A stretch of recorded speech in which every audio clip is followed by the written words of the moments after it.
gusto mo siya pero ang tanong, alam ba niya na gusto mo siya? Alam niya, pero bawal daw. Bawal, bakit? Anong rason? Kasal. Kasal ka? Siya! Akala ko ikaw. Wag na yun. Wag na yon. Kasi ganito kasi, tulad mo, ikaw single mom ka. Mm. So, nangyari na yun sa buhay ko. Okay. So, gawin natin example yung buhay mo. Halimbawa, Is no? it working? Yes? Ay, hindi pala ako yun. Tapos, nagkaroon tayo ng karelasyon. May pamilya ako. Kung hindi ko lalabanan yung sarili ko, ikaw bilang isang babae, meron kang masisirang pamilya. At halimbawa, babae ka, tapos sa'yo ako sumama. Yung Hindi magiging naman ako biktima, humingi kapwa mong babae rin. Di ba? Hindi naman ako humingi ng commitment eh. Mahirap. Maniwala ka sa akin. Galing na ako dyan. Hindi pwedeng Sobrang hirap. situationship lang. Mahirap. Maniwala ka. Walang nagtatagal sa ganyang relasyon. Ako na nagsasabi sa'yo. Huwag mo nang antayin na dumating ka sa punto na hindi mo alam nung gagawin mo. Na parang maging obsessed ka na. Yung parang lahat na gagawin mo para maging sa'yo yung tao. Bakit 2.0 galing Kaya ka talaga habang, dyan? alam mo ma'am, dati pa, kapag nagsasalita ako dito, lahat ng sinasabi ko, galing yan sa karanasan ko. Kumbaga, hindi ako nagsasalita dito dahil gusto kong magmagaling. Gusto ko sabihin na, alam ko yan. Sinasabi ko yan kasi naranasan ko yan. At siyempre, sinasabi ko yan para hindi din maranasan ng iba. Ngayon, kung nakikita ka naming masaya, baka pagdating ng panahon, makikita ka namin. Hindi ka na masaya kung di pariwara ka na. Kasi ako nga lalaki. Diba? Ako nga lalaki, hirap na hirap ako sa sitwasyon. Paano pa ikaw na babae? Diba? So, ibig sabihin, nagkagusto ka sa may asawa? Hindi ako. Hindi ako. Parang ikaw. Diba gusto mo siya? Oo nga. Hindi natin masisisi. Kumbaga, dumating sa punto na ganyan na, kumbaga, wala naging parte siya ng buhay mo o magiging parte siya ng buhay mo. O nakatadhana yan na mangyari sa buhay mo. Ngayon, nasa'yo yun kung paano mo siya dalhin. O nasa'yo yun kung paano mo siya gampanan. Ngayon kung magpapatalo ka, alin ang pipiliin mo? Yung pagiging tama o pipiliin mo yung pagiging mali? Di ba? Kaya ngayon, kung sakaling ganyan yung nararamdaman mo, mas maigi mo nang ituloy. Minsan kasi mahirap labanan yung feelings. Maniwala ka sa akin kasi ako, galing na ako dyan. Ikaw, kung ayaw mong maniwala sa akin, ikaw naman kasi ikaw kasing nagdadala, di ba? Mahirap mag-handle ng stress. Wrong yan natin. Alam ko namang mali. Kaya, tinatry ko namang umiwas. Kaya nga naghahanap ako ng ibang pagbabalingan nga ni. Ay, huwag ka dito maghanap. Huwag kayong naghanap ka lang dito ng tatakip sa butas dito mo. nga. Ha? Huwag na. Bakit di ba Manakit ka pwede? lang dito, boy. In love ka pa eh. Ay, gano'n. Grabe naman. Malay mo, boss. Mabaling. Hayaan mo munang kumpletuhin mo yung sarili mo bago ka maghanap. No? Ito sinasabi ko sa'yo, ngayon habang okay ka pa, iwasan mo na yan.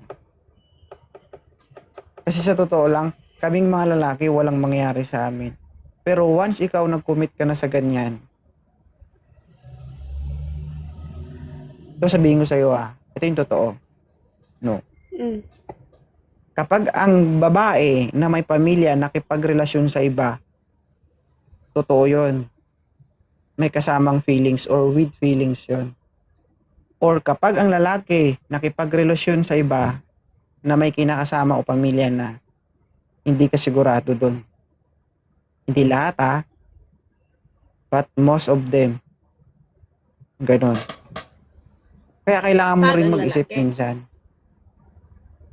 Ulit-ulit. Usap Mahirap. Mahirap intindihin. Kaya sa Tinatry ko naman. ngayon pa lang. Tinatry ko namang umiwas. Ngayon pa lang. Kailangan mong mag-isip ng ilang beses. Kasi ikaw yan Pagdating ng panahon, ikaw ang magsasuffer dyan. Hindi ang lalaki. Intindihan mo ba? Oo. Bakit? Masarap bang may Tatry ko. asawa? Baka. Natikman na. Natikman mo na? Itatry ko pa nga lang eh. Parang natikman mo na Itatry, wala pa. Itatry pa nga lang. Oh. Ba't Kaso parang nga yung utal-utal advice na? mo, Ha? hindi di naman ako disgrasyado. Grabe naman kayo. Ay, hindi. Galing ka na Hindi sa magulong naman. buhay, di ba? You're a single mom, right? Mm. Di ba? Oh. Huwag mo Hindi na naman antayin, totally okay na yung buhay single, mo ma'am. ngayon. Kasi sa akin, okay pa naman kami. Pero kasi yung tatay ng mga anak ko, mayroon ng ibang nagugustuhan. So, syempre, ayoko namang pigilan siya. Yun yung nararamdaman niya. Ba't parang iiyak ka? mahal mo pa yung ex mo? Malamang. Huwag kang maghanap. Like, Mahalin mo. Kasi alam mo, yan lang yung kasi yan yung pwede nyong pangahawakan sa sarili nyo bilang isang babae. Na kahit anong mangyari, nandyan ka para sa partner mo. Alam mo yun? kahit Kaya sabi ko linuloko nga ka dito na. lagi, kapag nagmahal ka, magmahal ka lang. At huwag kang magantay ng kapalit. Maghanap ka ng partner na hindi ka na maintindihan ka.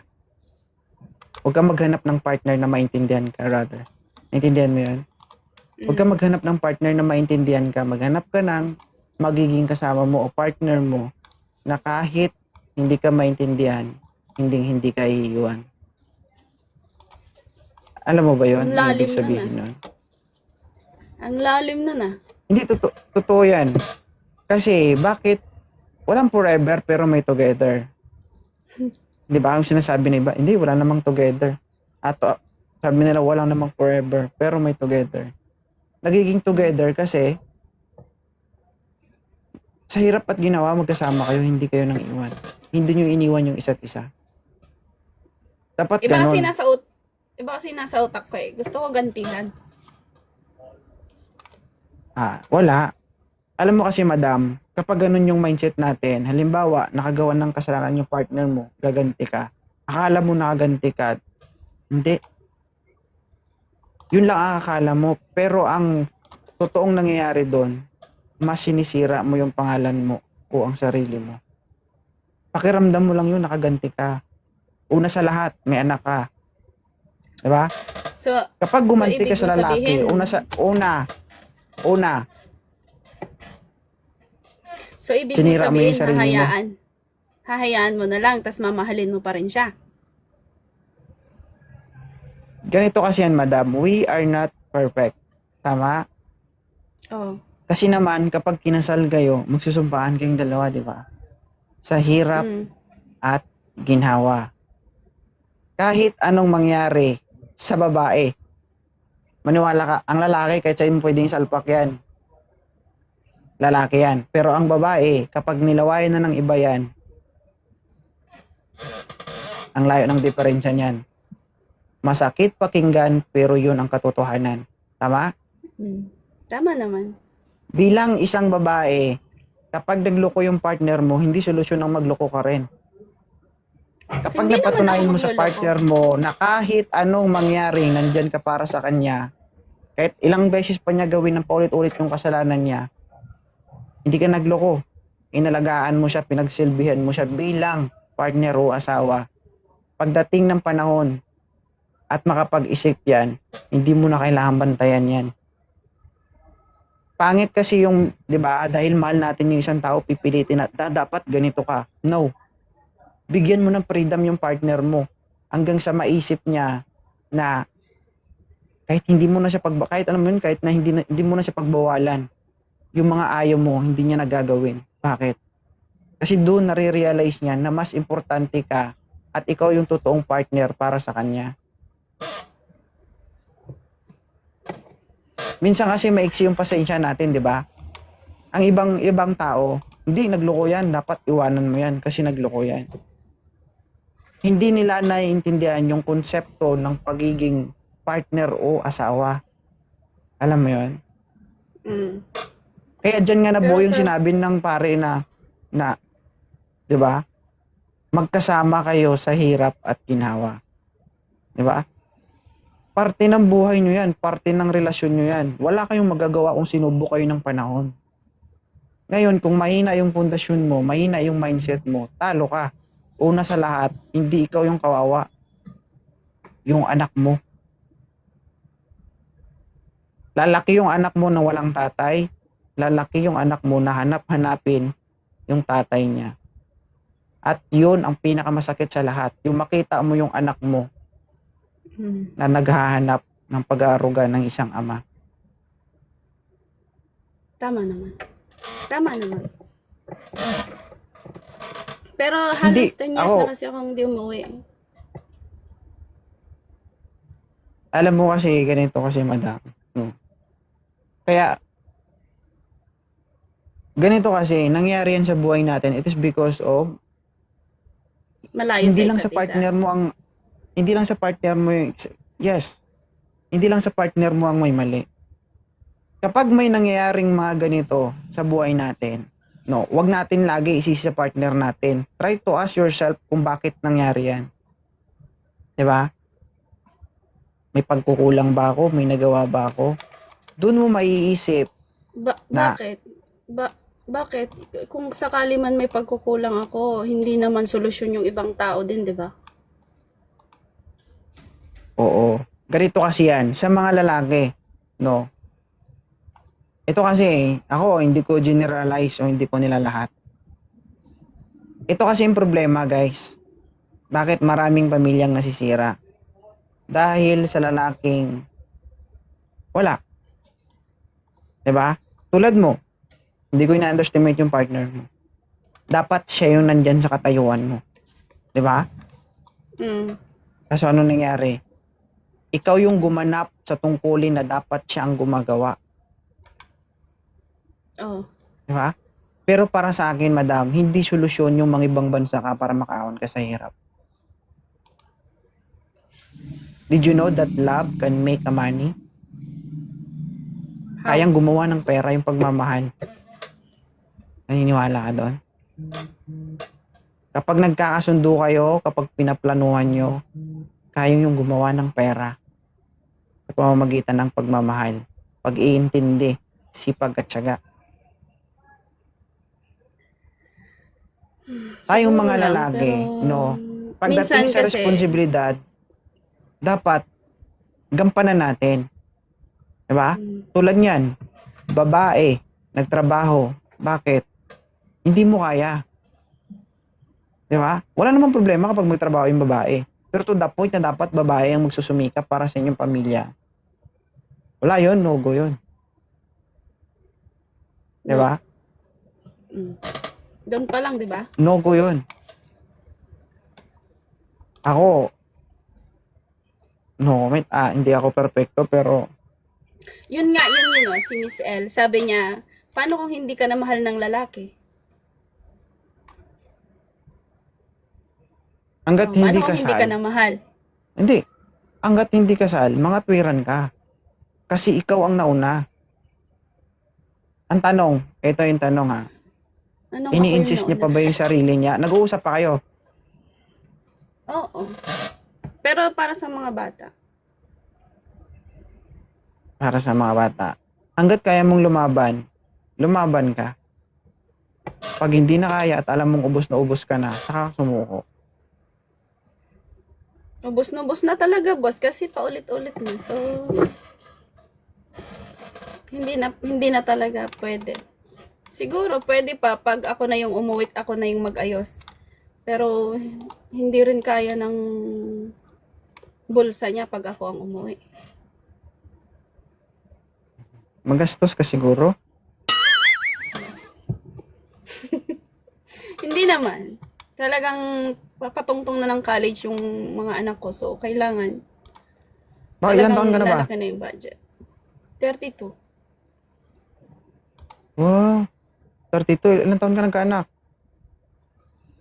16. Ay, katol-katol kayo, oy. Grabiha, oy. Tira na, ma'am, ah. At least nakakanay kuwan. Nakakanay, di ba? Tropeo. Oh. No, sa totoo lang, wala naman akong pinagsisihan sa mga anak ko kasi ngayon, nakikita ko na silang malalaki na, nakakapag-aral na. Kumbaga, nasa estado na ako sa sarili ko naman. Kung maaga man ako nag-asawa, wala akong pinagsisihan doon kasi ngayon halos parang Oo. mga kabarkada ko na lang yung mga anak ko. Ngayon at least hindi na ako yung mga ibang kabatch ko na ano ngayon, oh. Tingnan mo, ang liliit pa ng mga anak nila, oh. Oh, wala naman akong pinagsisihan doon.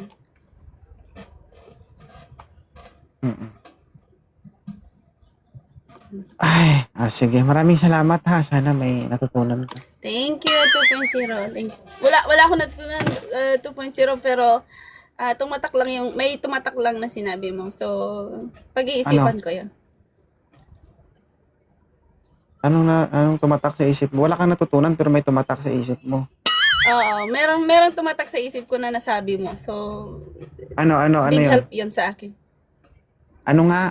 Love can make money. Pero hindi ko alam kung paano ko i-find out yung love can make money. Pero, i-check ko kung paano yung gawin.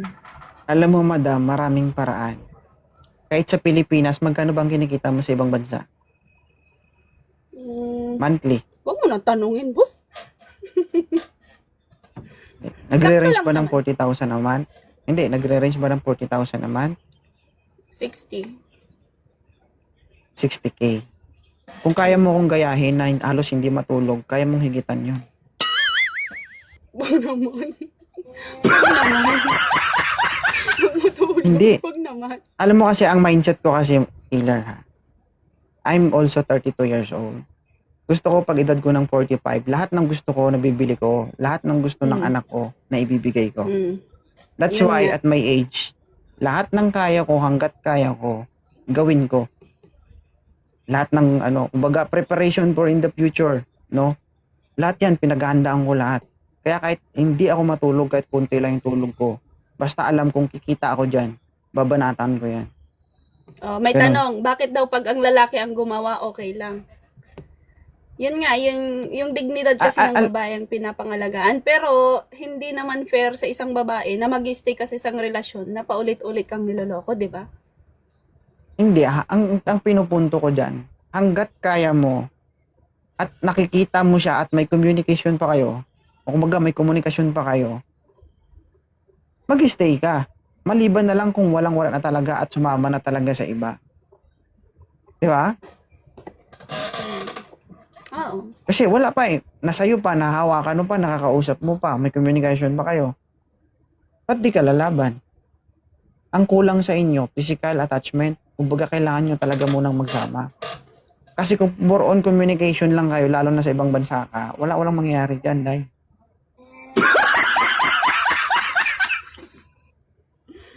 Tama naman. Sa mga dyan guys, no, sa mga taong nag-iisip na sila yung mga taong ma-pride, di kapag nagloko yan, dapat iwan mo yan. Ganyan yung nangyayari, bakit maraming single mom. Bakit? It is because of ayun yung matapakan yung ego nyo. minsan, no, magbasa din tayo ng Bible minsan. Kahit ako hindi ako nagbabasa ng Bible, pero alam ko, natandaan ko na minsan kailangan nating umintindi at umunawa. Alam mo yon? Oo, tama. Hindi pwedeng ano, hindi niloko mo ko, maghiwalay na tayo. Di ba? Kasi kung ganun yung mindset mo, huwag ka mag-asawa. Di ba? Ang mindset ng kapag niloko mo ko, iiwan kita. Pang jowa lang yun, guys. Pang girlfriend, boyfriend yun.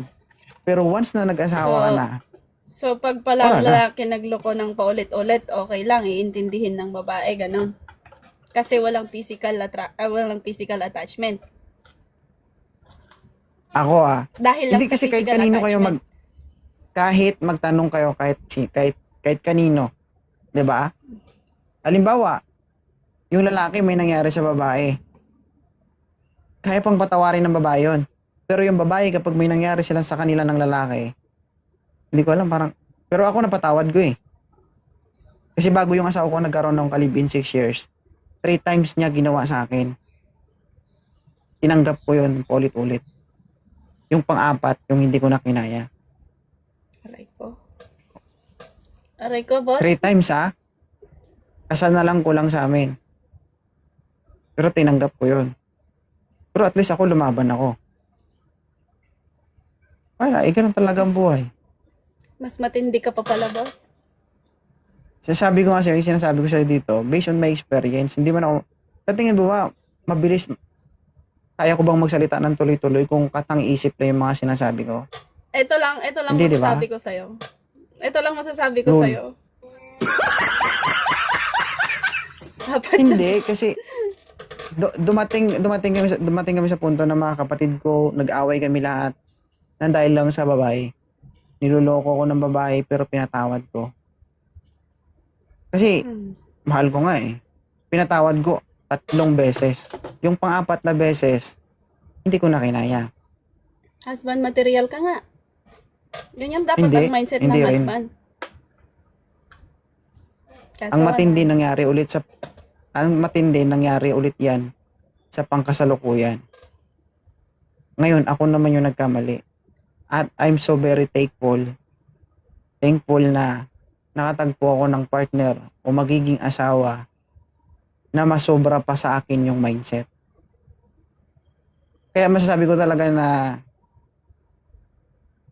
basta, kung ano yung ginawa ko dati, ipinasa sa kanya. Yung tolerance ba na nagagawa ko dati, ipinasa sa partner ko at ibinalik sa akin. That's why ngayon, okay kaming dalawa. Nagkaroon kami ng problema, pero ngayon, okay kami. Kasi, tinanggap niya pa rin ako. Mahirap i-explain kasi. Pero sabi ko, hindi pa naman saludo nila ako, lahat. paano ka mag-handle? Pero saludo ako sa'yo, paano ka mag-handle ng relasyon. That's good. Kaya nga may tumatahol. Galing. Ay, no comment. Sige na. Thank you Mag-get ka ng Tama. iba kasi medyo ano na